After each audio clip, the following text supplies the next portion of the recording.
So today we're going to discuss a very interesting and instructive pastime which comes from the 8th canto of Srimad Bhagavatam and turn out many important lessons for our own lives. So today we are going to discuss about the Samudra Manthan Leela.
In this material world,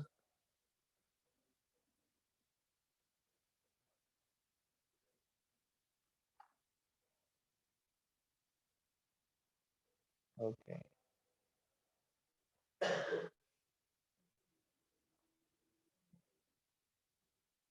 there are always upheavals and turbulence. In fact, this upheavals and turbulence is the characteristic of this material world. Now,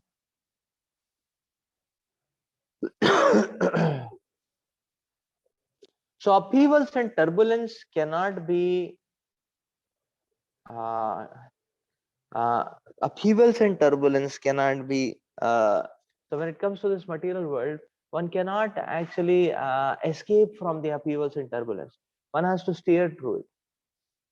But there are two prominent ways or attitudes in which one handles it, and that is vividly described and compared. Those two types of attitudes or mentalities are vividly described and compared in the Shastras: the divine and the demoniac.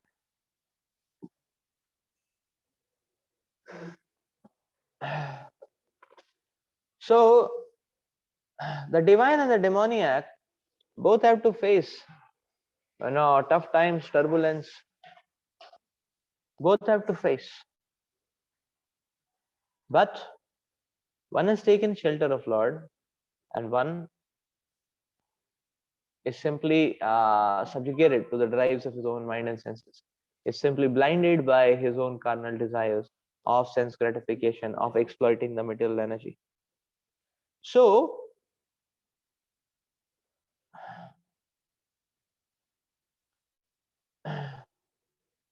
of exploiting the material energy.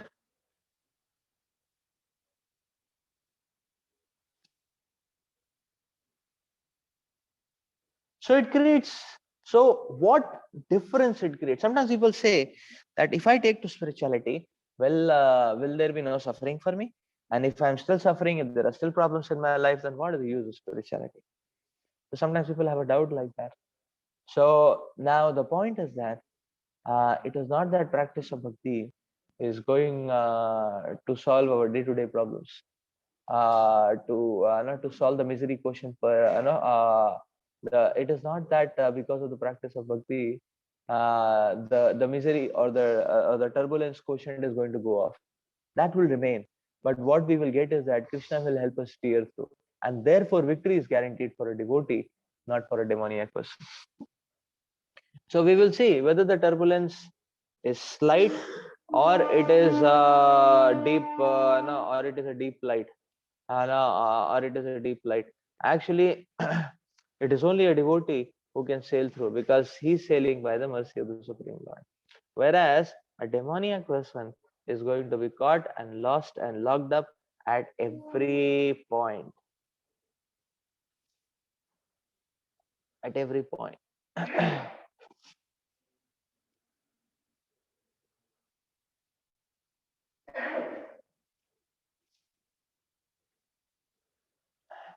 Small or big? The problem is small or big. A devotee can drive through, steer through by the mercy of the Lord, whereas a demoniac person will get drowned in it. Now, it's just like one time in the heavenly planets, there was a party, and in this party, both the demigods and the demons they were invited. So both were invited in this party.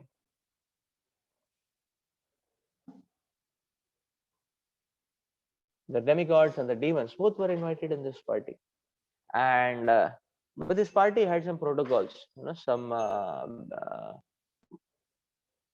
particular mannerisms. So one of the protocol in the mannerism was that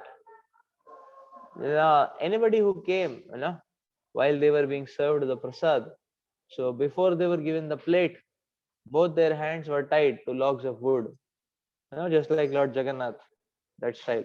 But Lord Jagannath can move his hands in any ways, the Lord is all powerful.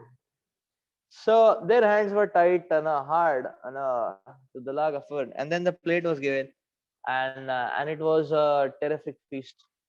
It was such a powerful feast, so many items, intoxicating. The aroma was mind-boggling. Such a So now the point was that the plate was full with prasad and unlimited prasad was available for all of them. It was a good big feast. But now the problem was that the hands are tied. So they can hold the prasad, but how to put it in the mouth? No, how to put it in the mouth? That was the big problem which came up. So there were the demigods, the devatas, and the demons. Both of them were there, and so both of them interpreted, and because of their difference in attitude, they tried to solve the problem in a different way.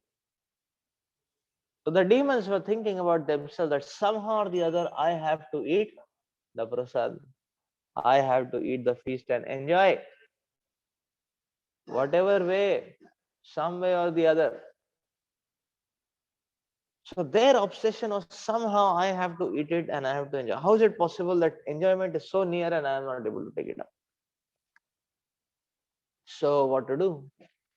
So they started. So what they started doing was that because that was the obsession. Somehow or the other, I have to enjoy. I have to enjoy. I have to enjoy. That was the opposition. That was the obsession of the demons, and therefore they started picking up the prasad, and uh, and uh, and then they were keeping the mouth up, and they were throwing the prasad in different trajectories so that it lands on the mouth. Uh, but lo and behold, what was happening is that some calculation error here there, and some error in the forces here there, and some prasad was landing in somebody's nose and somebody's eyes and somebody's cheek, and that is what was happening. So they were in a miserable plight, a simple problem, but they were not able to crack it. This is demoniac mentality. Even in a simple problem, they're not able to crack it. Why? Because the obsession was I have to enjoy somehow or the other. I have to squeeze that enjoyment out. I have to enjoy. I have to enjoy. That was the obsession. So the Devatas, they also understood. They were in the same problem. They interpreted the problem differently. So they understood, oh, it will be very difficult for me to take prasad because how will I take prasad?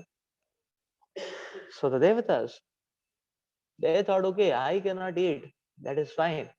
But what about the other Devatas? What about the other devotees and other Devatas? So they started thinking about others. At least they should eat. So then they evaluated that, oh, I cannot eat myself, but I can hold the prasad and feed it to somebody.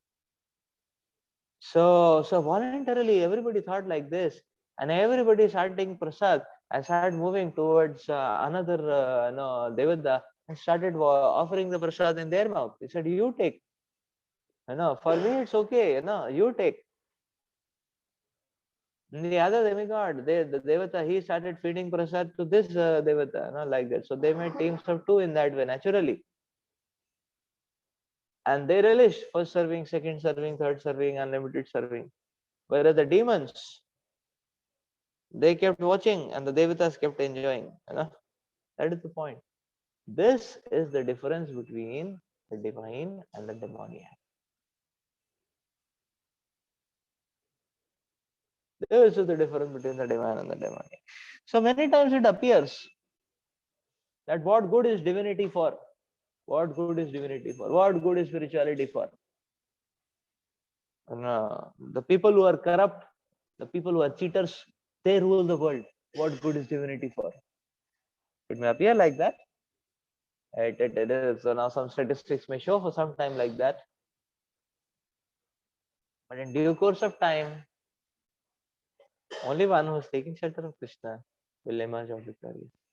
Because Krishna is the time factor. Krishna is the time factor.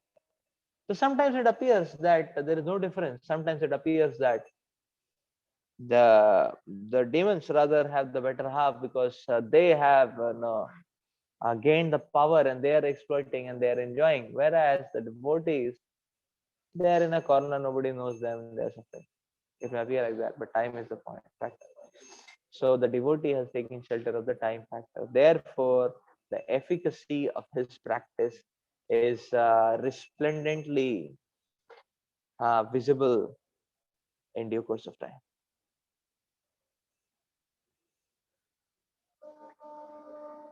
So the proof of the practice will manifest in due course of time. That is the point.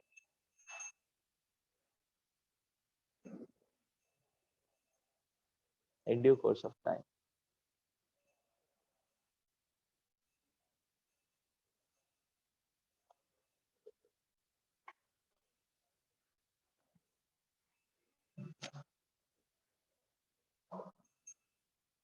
Some devotees give the example of patient in hospital. There are two patients in hospital.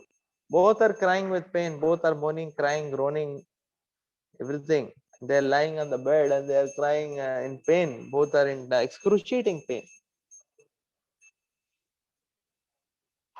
There is one difference.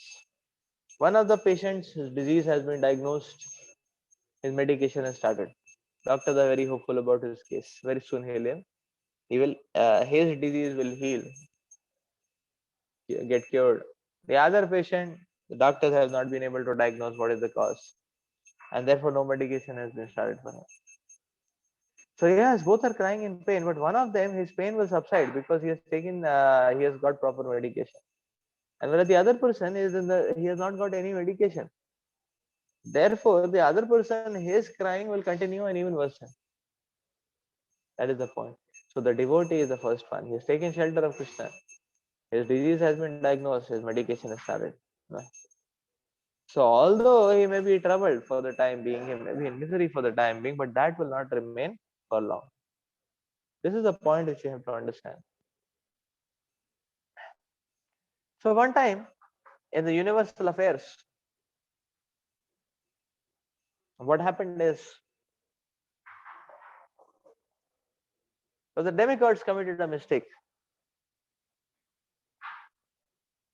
And because of that mistake, they lost their powers. They lost their powers.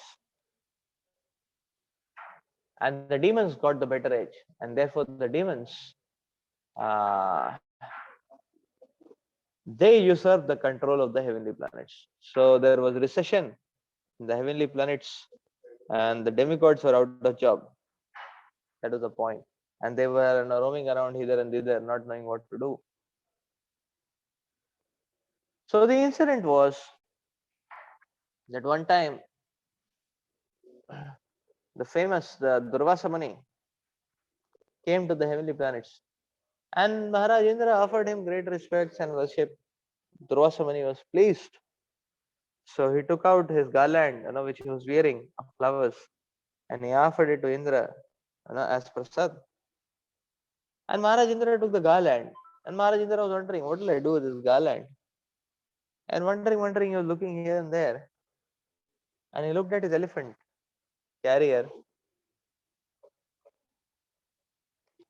and Maharaj Indra,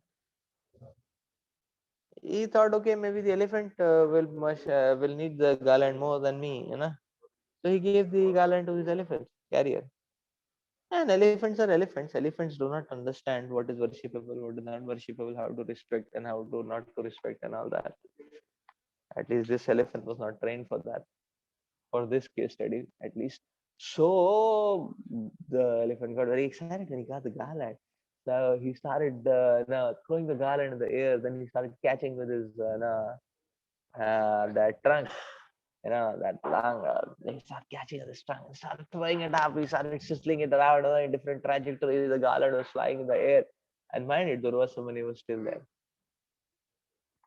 Durvasa Muni had not left when all this was happening. This was happening right in front of his eyes, and Durvasa Muni's prasad, what he gave, was going around, and then the elephant started, so the elephant became more excited, and he started kicking the garland when it was falling down. He started kicked it off, and there it flew in another direction, and he caught it and whirled it and flew it off and threw it off and again kicked it and all that, and the garland again came, and the elephant was kicking it and sometimes smashing it with his feet, and the elephant had a great play.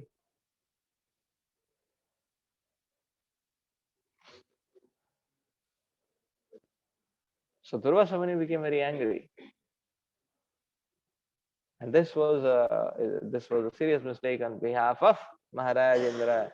So as a consequence of this, Maharaj Indra lost his powers. He lost his powers. So in the meantime, the demons had become very powerful. Why the demons had become very powerful? Because their leader was Bali Maharaj, and Bali Maharaj was a pure devotee of the Lord. But and Bali Maharaj was serving the Brahmanas very nicely. He was serving the Brahmanas and he was worshipping the Brahmanas, and he had got a lot of blessings of the Brahmanas. So on one hand, Indra, because of the offense to a Brahmana, had lost his powers. The demons were very powerful because they had blessings of a lot of Brahmanas because of Bali Maharaj's serviceability. So therefore, the demons had attacked Swarga, and the demigods could not win, and they lost their kingdom. So having come to this tragic turn of events, now the demigods were roaming around hither and thither, and they decided that they would like to go to Lord Vishnu and take shelter of Lord Vishnu. So they went to Brahmaji, and along with Brahmaji, they went to Lord Vishnu to take shelter. So Brahmaji sat on the shore of the ocean of milk in meditation, begging for the Lord to help. And the Lord would give, whenever Brahmaji would sit in meditation, the Lord would give the revelation in the heart. This time the Lord appeared. This time the Lord said. Many times the Lord would give revelations in the heart. This time the Lord appeared and the Lord started speaking to all of them. Lord Brahmaji and the Devatas. And the Lord said, I understood your plight. Yeah, I understood your plight.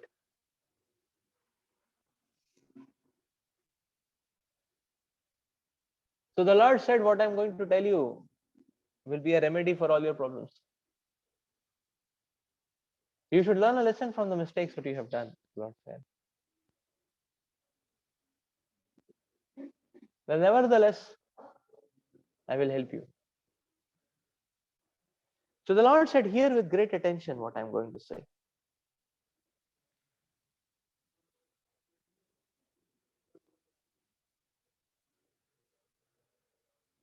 And then the Lord proposed. He said, you should go to the demons and make a truce with them. Sign an agreement, peace talks. Do a conference, sign an agreement. Now, what is this truce all about? He said, this truce is all about a joint venture to churn the milk ocean, the Shvetadweep ocean.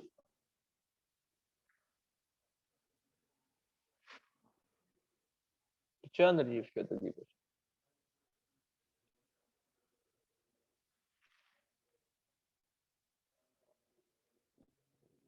And then the Lord said, whatever comes out of this churning of the ocean will be distributed. And so many things will come out. And in the end, the nectar will come out and that will be distributed to everyone.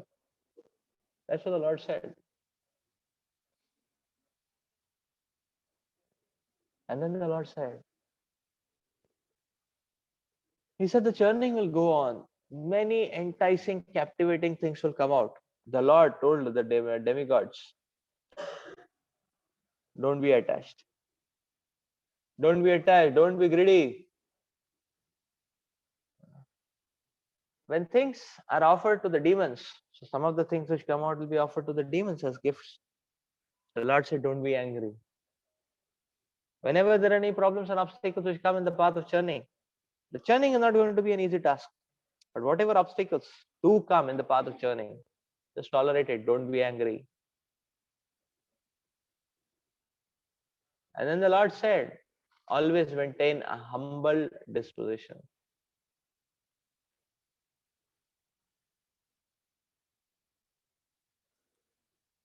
Always present a humble disposition, the Lord said.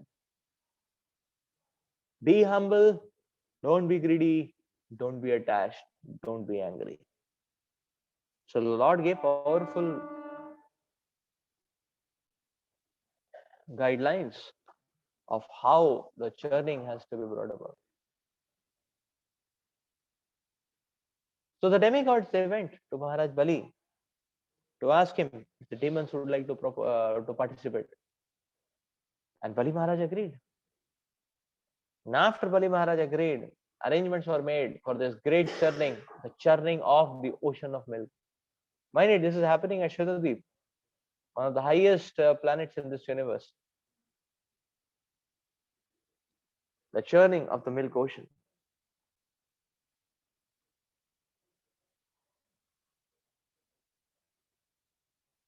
And what are the apparatus which are supposed to be used for this churning?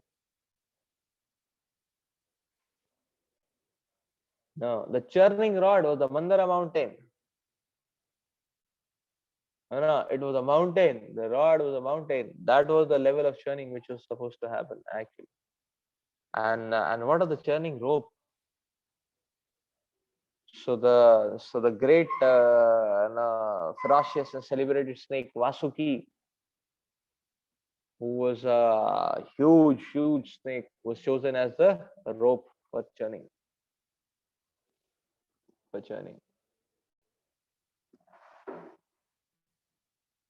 Now, the interesting point which comes is that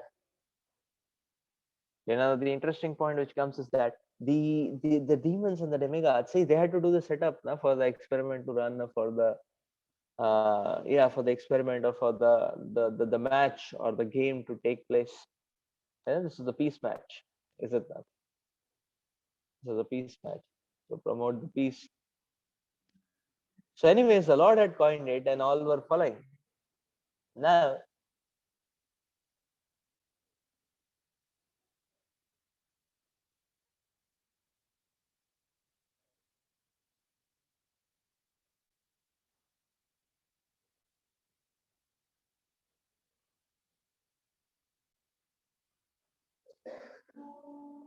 the first task was to take the mountain, the churning rod, and place it on the ocean. And mind it, this was a mountain. And it was a mountain, and this is not an earthly mountain which whose maximum height goes to 8 kilometers or 8.5 kilometers, something like that. This is a celestial mountain. It is there on the heavenly plains, not above the heavenly plains. So this is a celestial mountain. That means it was huge, weighing millions and millions and millions and trillions of tons. So, but the Devatas and the Rakshasas, the demons and the demigods, both of them were very powerful. They were very physically very strong and very powerful. They had a lot of powers. So hundreds and thousands and millions of Devatas and the demons, they tried to lift up the mountain. The mountain was so heavy. So they lifted it up somehow or the other, but they were not able to hold on to it. The mountain was so heavy, the mountain was crushing them. That pressure was so great, the demons, the demigods, all of them were getting crushed by the pressure and the force of that mountain. So much so that for some people, their limbs of their body got squashed and squeezed because of the pressure of the mountain. mountain. They could not hold it. Some of their heads got cracked because this was a mountain, a celestial mountain. So just imagine.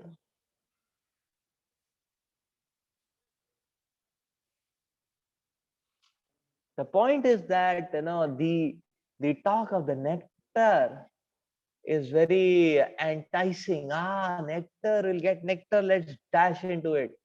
But the trajectory is horrifying, is it not? Here at the very first step, only hundreds and thousands of demons were losing, and the devatas were losing their bodies, the various limbs of their body, because all of them started getting squashed by the mountain, the Mandara.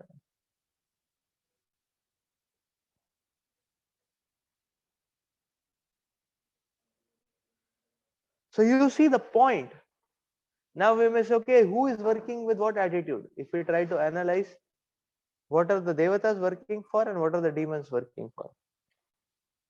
What do each of them want out of this journey?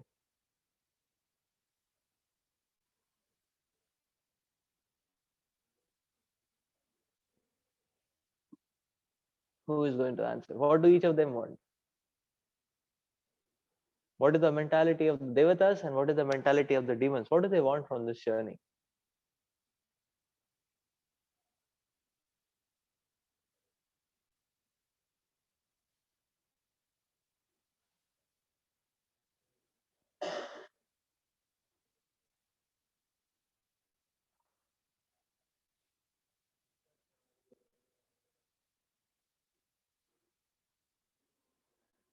Are only the yes, both of them want Amrita. So now the point is that means that the demigods and the demons, none of them were working for service to God, is it not? Both of them were working for their own drives. They wanted Amritam to become powerful. So that means they were going for sense gratification. Both of them wanted sense gratification. This is a point to note. The demons and the demigods. Because both of them were obsessed by the idea of sense gratification, therefore, they in the very first step only they had to go through so much suffering. A sense gratification is not easily available. One has to sweat and toil and foam and and yeah, sweat and toil and foam. And then something may work out a little bit here and there. In this case, their hands and legs were getting squeezed because of the mountain. So much misery. See, this is the problem with material desire. If the material desire, now as soon as the living entity gets a material desire of enjoying this world of sense gratification, immediately the force and the pressure of the material nature crushes the living entity. But as soon as the living entity gets a desire to serve Krishna, there is the entire material energy becomes very light. One can lift it up easily. This is a point to note, actually.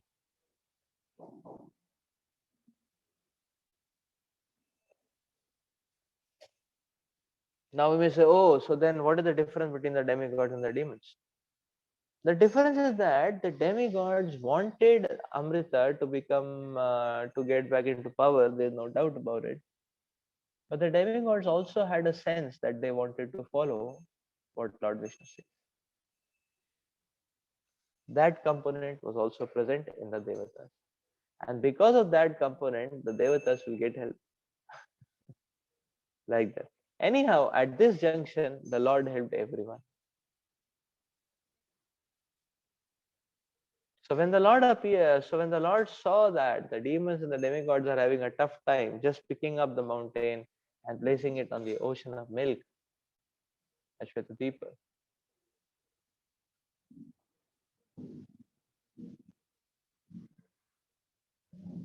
When the Lord saw that, then the Lord descended. The Lord came on his Vishnu carrier Garudji, and the Lord lifted the mountain effortlessly, and the Lord placed it on the back of Garudji.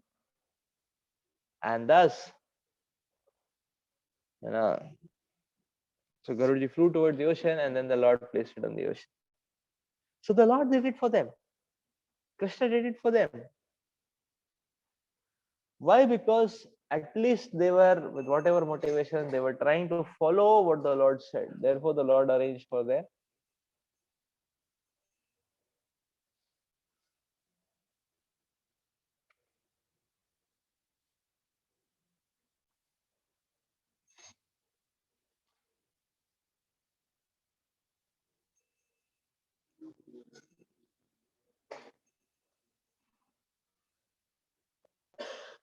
Now, the Mandara is on the ocean. But there was another problem now. The problem was that Mandara is a mountain. No, it's not a log of wood that it will float on the ocean. No, it's a mountain. And mountain means made up of rocks and metals and so on and so forth. So as soon as the mountain was placed on the banks on the ocean, the Milk Ocean, it started drowning. And all the demons and the demigods.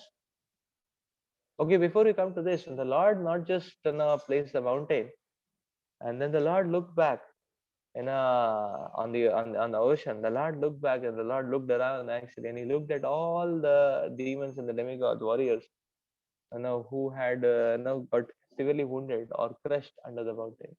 And the Lord glanced at all of them. As soon as the Lord glanced at all of them regained their bodies and full vitality and power immediately on the spur of the moment.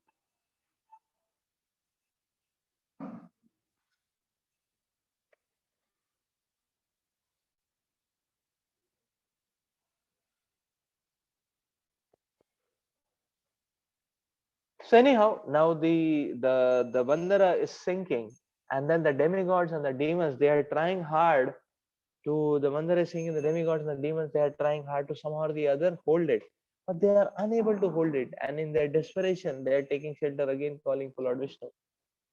At that time, Lord Vishnu incarnated his beautiful, beautiful incarnation of Kurmadev. And the Lord incarnated as a great golden tortoise. Now, this is a celestial tortoise. Now, this is huge, overwhelming golden tortoise, Kurmadev. And then the Mandara was placed on the back and on the shining, smooth back of the Lord.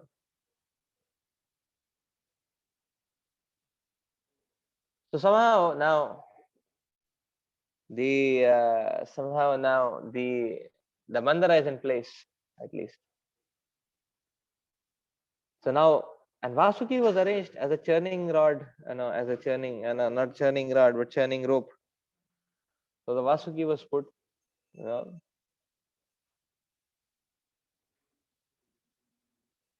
the Devatas, they took the head side, the demons, they took the tail side.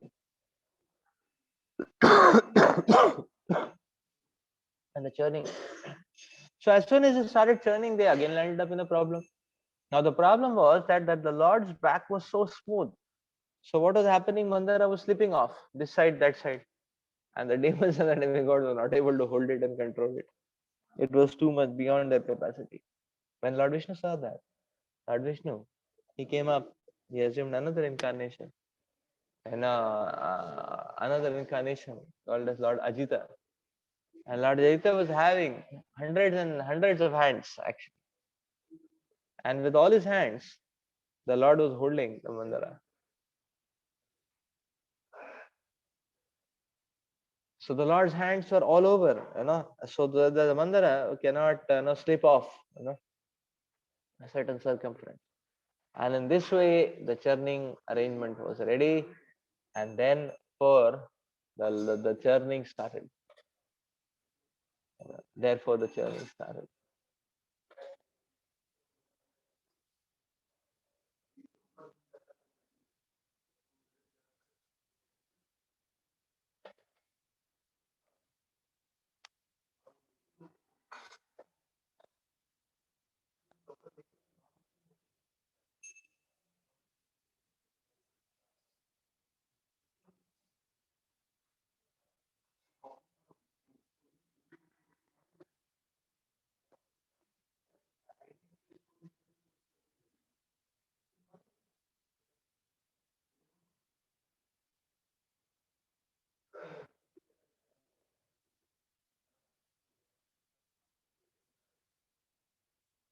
Okay, let's go back to the slideshow.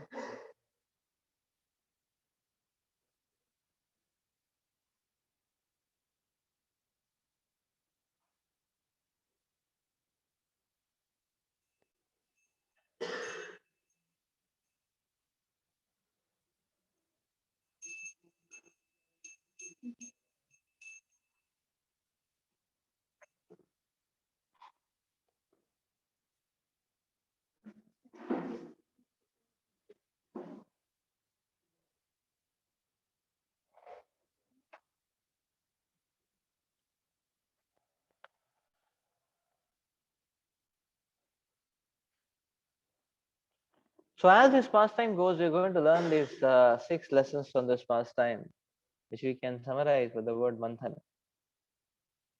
And at this stage, we are learning the first lesson, which is M. M stands for march forward in life.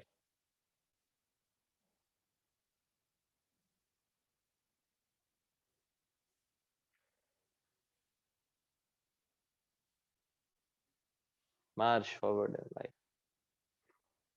So we can see in this pastime or in this episode that the demigods and the demons were so helpless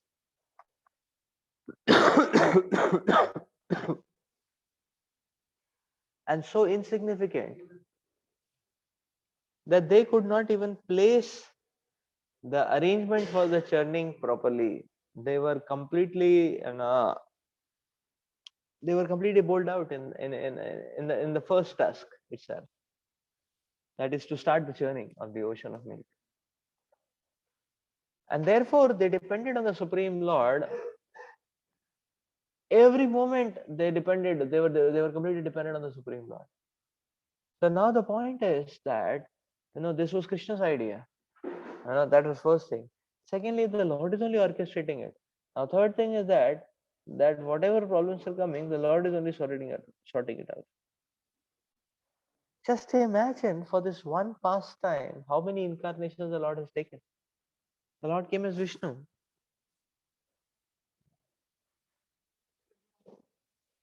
And the Lord came as Kurmadev.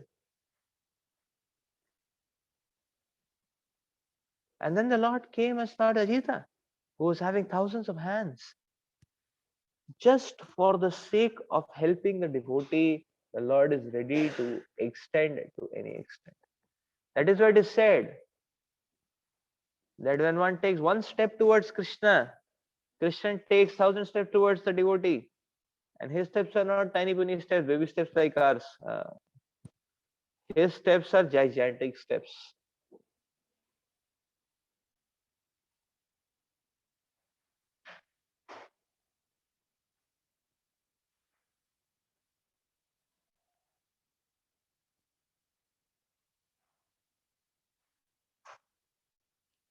The Lord's steps are gigantic steps. So that means God is ready to help us at every moment actually.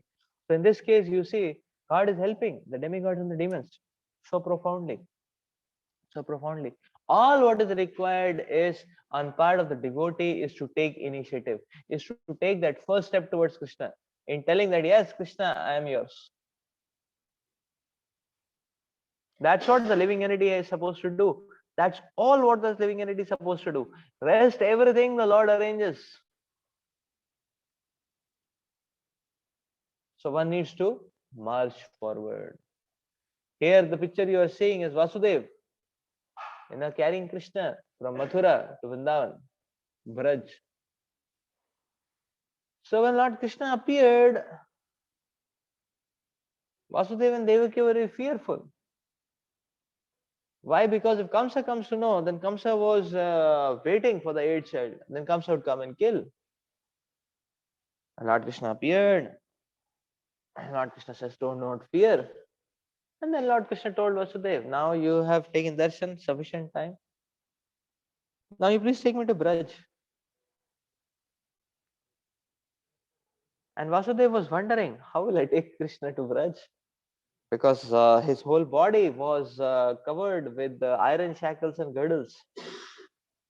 Chains were binding his whole body. He could not move properly as well. And then there were multiple doors. It was not a single door jail, it was a multiple door jail actually. Karagar with soldiers at every door. How will it happen? But Vasudev said, okay, because Krishna is saying, I will do it. So he picked up Krishna, he started walking. As he started walking, his chain started getting loosened. It was impossible. But if Krishna desires something and we want to fulfill that desire, there is no force in the entire creation which can stop us.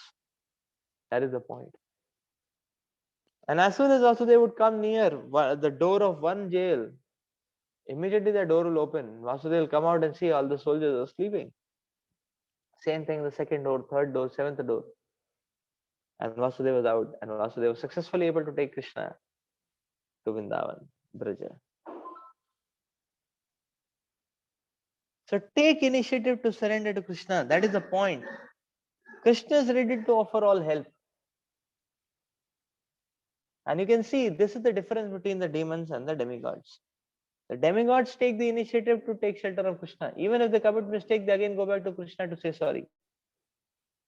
Whereas the demons, they will die in their arrogance and stubbornness, but they will not bow down in front of Krishna.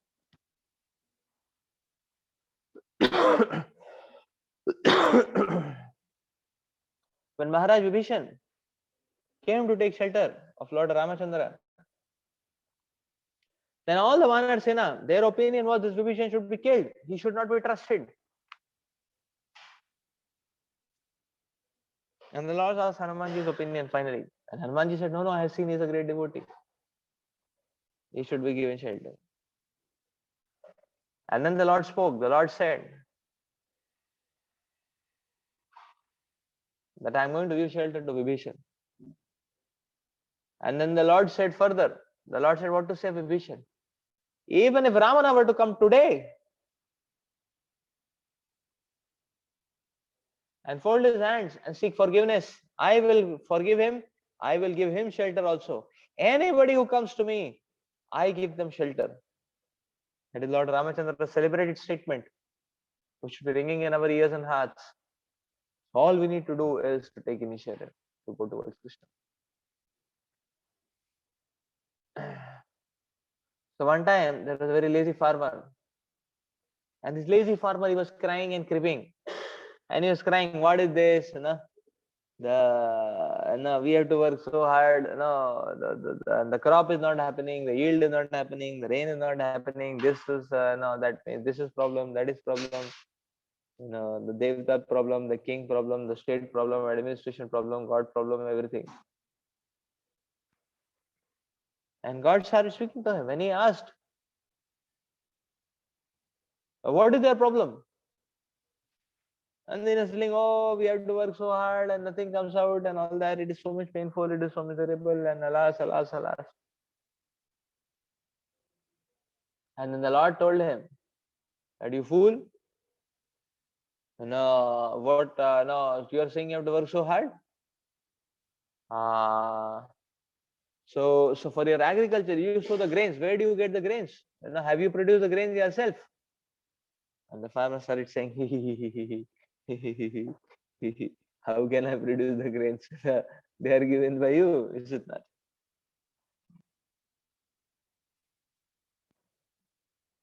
And the Lord said, then you sow the grains in the earth. And how the earth gets the supply of the minerals and the nutrients? Do you offer that supply? He again started saying, how can I offer? You only do it. And then the Lord said, after some time, after that, what happens? Then he said, oh, the seeds germinate. And the Lord said, did you bring that germination? You bring about the germination. He said, hey, how can we bring that germination? We just throw the seeds and leave. After a week or whatever, it is germinated. And then what happens? And then the farmer said, oh, after that, the germinated crop, it starts growing. And the Lord said, did you make that growth? Did you bring about that growth? And then he said, hey, how can we, And the Lord asked him, how does the growth take place? He said, because sunlight and rain. And the Lord said, do you provide sunlight? He said, again he started, And again he started giggling. And do you provide the sunlight? They said, no, no, no, no, that all of you have, all you have only given all that. I have not done any such thing like that. And then the Lord started admonishing him. The Lord said, then what do you do? Everything I am only doing. And you are simply sitting and criticizing everyone. So this is the point. The Lord is ready to help anyone and everyone, provided we take the right initiative. The right initiative of taking shelter of God. That is the point. So that is the first point in Manthan. You know, to be able to churn out that divine qualities, to be able to do that Manthan of the divine qualities of our heart, that divinity of our heart, what do we need is to be able to churn that out. What we need is to march forward, to take shelter of Krishna, to take initiative, to surrender and take shelter of Krishna, to in Sharanagati, to take initiative towards Sharanagati. That is the first point. So anyhow, the churning started. The great churning has started now.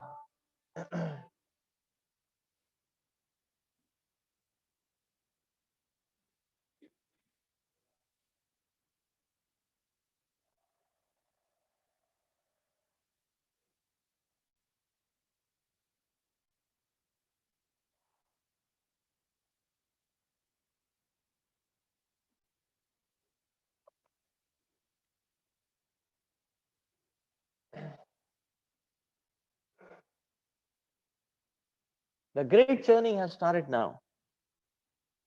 But the churning, went on for some time. Immediately the demons, they got some itch, and they started their mental itch. And then there was some, there was some discussion. There was some, there was some noise, turbulence in the demon side. And then the demons came back, and the demons said, we boycott, हड़ताल, we boycott. हमारी मांगे पूरी करो, है कि नहीं? चौल बना, बेटा चौल बना. So they started doing Narabazi. They started singing Kalab Jindabad, na chol bena, ha bena, hai ki nahi? Hamari मांगे पूरी करो. So what was the discrepancy? What was the dispute? So the demons, they with their mental itch, they conjectured that, oh, wait a minute, like that. And they conjectured, oh, we are on the tail side. We have been offered to go on the tail side. Whereas the demigods, the devatas, they're on the head side. Achha. So that means we are the tail enders. We are the less. We are the. We are like a vestige. Like a vestige argue on the tail ender, the not so important. Whereas the demigods, they are offered the head side of Vasuki. We boycott. Hartal. We want head side. So they started doing Narabaji. We want head side, head side, head side, head side. The Lord looked at the demigods. What would they say? And by looking and glancing at the demigods, the Lord told them, okay, give it up. Without any hesitation, the demigods gave up the head side. All the devatas went on the tail side. And the demons, they started raising their mustache. Yeah. And, they started raising their mustache to think that, yes, we have achieved it. You see, this is our macho man power. This is our prowess. And you see, we have achieved it. And we could embarrass the demigods. We could get the better edge over the demigods. Yeah. We are on the head side. The more important, the less important side, the tail side, the devatas got. They were feeling very proud, and they were feeling as if they had won the battle. That's the case of demons.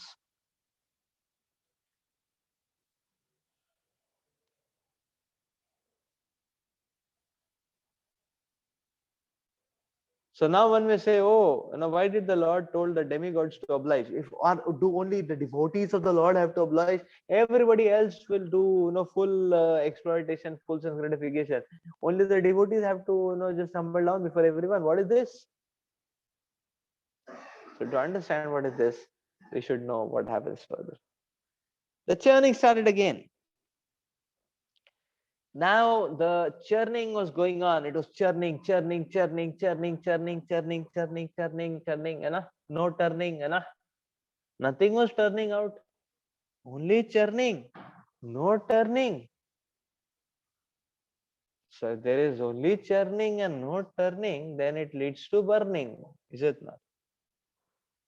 So everyone was getting burnt out, tired, heat was increasing, is it not? Friction was increasing.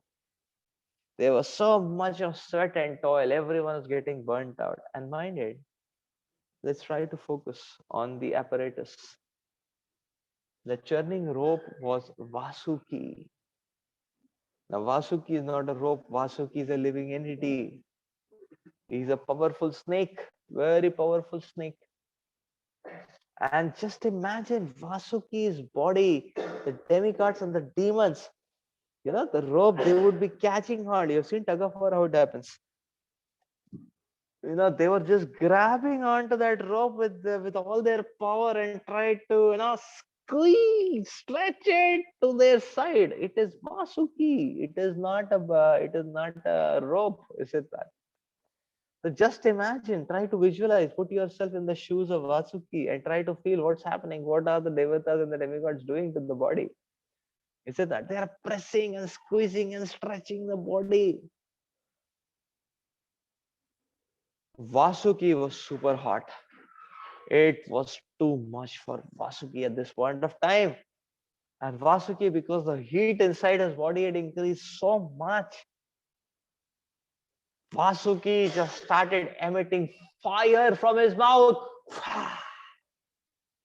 He started emitting fire from his mouth all over.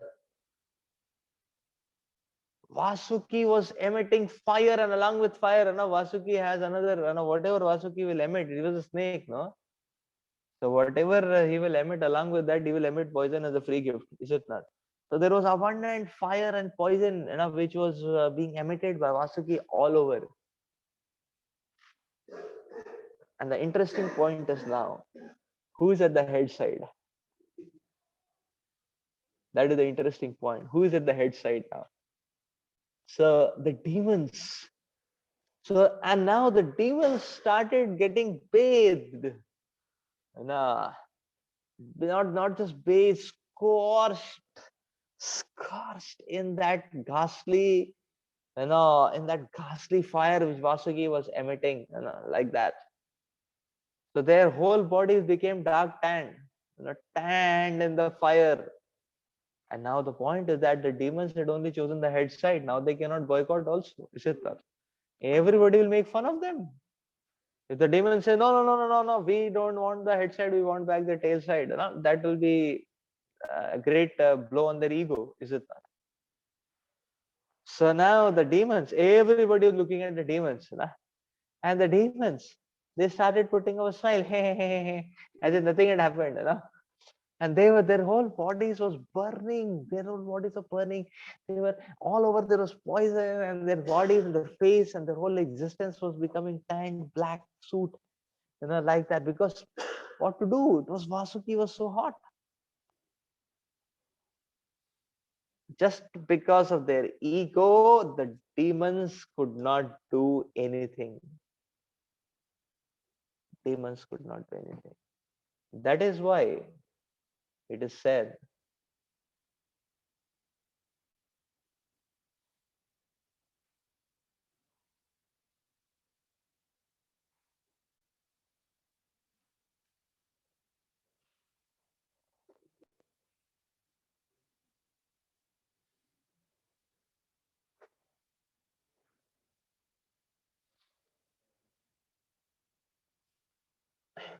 so thus we come to the next lesson. Actually, that is why. Okay. What happened? Here we are.